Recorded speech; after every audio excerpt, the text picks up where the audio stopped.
Hey Sub-Furies! At the end of the second movie, Toothless faces down against Drago's bewilderbeast. He breaks out of his cage of ice, his nostrils flaring and glowing, and he challenges its position as the alpha of all dragons. The dragons all swoop around to Toothless's side, and together they take down Drago Bloodfist. His bewilderbeast bows his head and submits, making Toothless the alpha. It was a fantastic end to the second movie.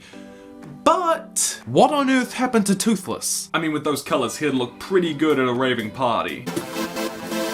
What do you mean I can't dance? Well, the most common theory is that Toothless became a Titan Wing. Now, I plan to make a whole video explaining in more depth what on earth Titan Wings are another time, but Titan Wings feature mostly in the game Rise of Berk, which I have played, by the way, and you can click the link up in the corner of the screen to go watch me play it on my second channel. Also, I uploaded a new episode. So becoming a Titan Wing is kind of a big thing in the dragon community. It's like coming of age, but very few dragons get to do it. It's pretty rare, and the few dragons that do graduate to become Titan Wings are often larger, way more powerful, and have special kinds of markings. Now, while almost all dragon species have a Titan Wing form, the fact that we have only seen a few Titan Wings in all of Race to the Edge or the How to Train Your Dragon movies does tell us how rare they are. The most prominent example would be the Titan Wing monstrous nightmare that we meet in the show. It's darker, it's stronger, it has way more powerful fire blasts, it's far faster than Hookfang, who is not a Titan Wing, and it has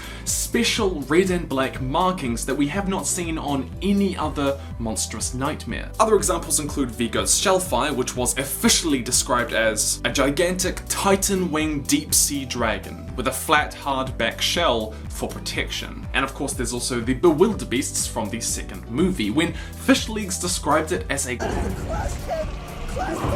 The creators confirmed that this is the equivalent of calling it a Titan Wing for title class dragons. Think of Titan Wings like your mother once she realizes that you've been skipping school to go play Magic the Gathering. Anyone else? No? Just me? Alright then. Now, on the face of it, there is a lot of evidence to suggest that Toothless has become a Titan Wing and reached his final stage of growth. Let's look at the scene again. Firstly, Toothless has gained new, incredibly powerful abilities, just like a Titan Wing would. The scene begins with him breaking out of the ice with a concussive blast. Now, this wasn't just letting out a single plasma blast from his mouth. When you look at the light from within the ice, the energy is coming from all down his body, from his head to his tail, following the bluey tinged spines that we see a moment later. Secondly, his shot count increases. It possibly becomes infinite. So a Night Fury's shot count is about 6. And I say about 6 because the movies are a little inconsistent about the number. But when Toothless is facing down against Drago's Bewilderbeast, he takes 12 shots right after one another. And these are powerful, explosive shots like we saw at the start of the first movie. Get down! Not just ones where he disables someone or knocks them back. Clearly his power levels are over 9,000! Definitely way higher than before. So it's clear, Toothless has new abilities, just like a Titan Wing. Fun fact of the day, Mishka is in fact a Titan Wing. I've never seen him fly though. Whenever he wants to like move somewhere, he just gets me to pick him up. All hail Mishka. But there are also other indications that Toothless has become a Titan Wing. As we talked about, Titan Wings undergo physical changes that make them look different to the average dragon of their species. Maybe a new hairstyle, a new tie, or perhaps a new type of cologne.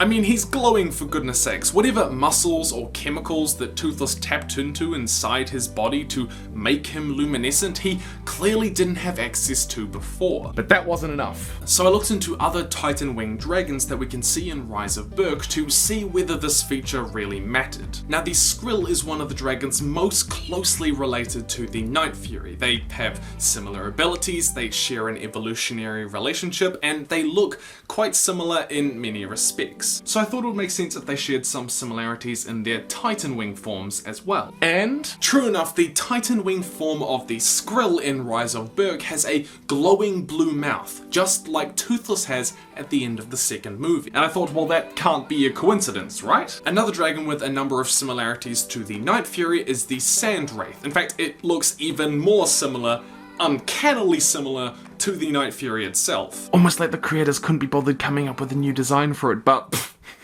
nah, the creators couldn't be that lazy. Right? Well, when the Sandwraith becomes a Titan Wing, it grows new spikes along the ridges of its back. Sound familiar? Toothless also has new glowing spines, as we can see in the scene. But the most obvious and important clue is that in Rise of Berk itself, Toothless does have a Titan Wing form. He transforms and guess what he looks like? Just like he does at the end of the second movie. I mean, that's pretty explicit. You can't argue that, right? Watch me, I can argue anything. I'll get onto that soon enough. Undoubtedly, there are a lot of clues to suggest that Toothless has become a Titan Wing. But wait, there's more. So I was reading through the descriptions of different Titan Wings for various types of dragons, and while some of them had a lot in common, like they'd have new spikes, larger wings, different markings, more powerful abilities, there was only one thing that all Titan Wing dragons had in common. What's that, Tim? Great question, you petal-faced Sasquatch. All Titan Wing dragons, no matter the species, undergo permanent physical changes to their appearance. Titan Squadrons grow 2 more horns on the top of their snouts. Titan Flightmares grow far larger wings. And Titan Singe-Tails, as we saw in Race to the Edge, are way larger and grow more claws. And here's the thing.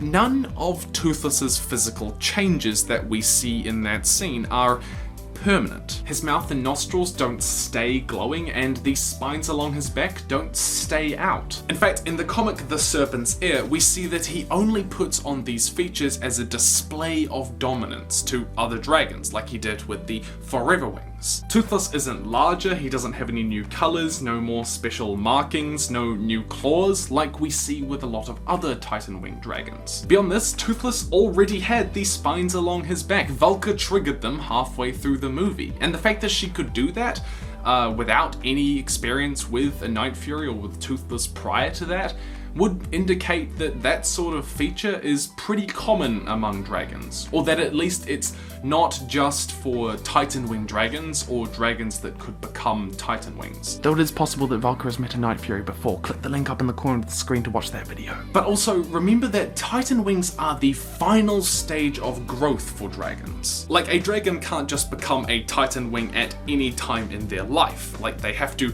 be an adult, and if they're lucky and powerful, then maybe they become a Titan Wing. But the creators have told us that Toothless's mating instincts haven't even kicked in yet, and Vulca tells us explicitly that Toothless is Hiccup's age, indicating that Toothless is probably only in his adolescence, judging by how long a lot of dragons seem to live. So that points to Toothless not being a Titan Wing. He hasn't even reached the fully grown stage that would allow him to become one. However, that doesn't preclude him from becoming a Titan Wing possibly next movie, when we do know that his mating instincts will kick in. It seems more likely to me that at the end of the second movie, Toothless discovered something of an alpha mode, like going into the Avatar state or going Super Saiyan. An alpha mode that all Night Furies have, which would make sense in some ways given that by all indications, Night Furies are some of the most highly evolved dragons. But one point, just because Toothless is an alpha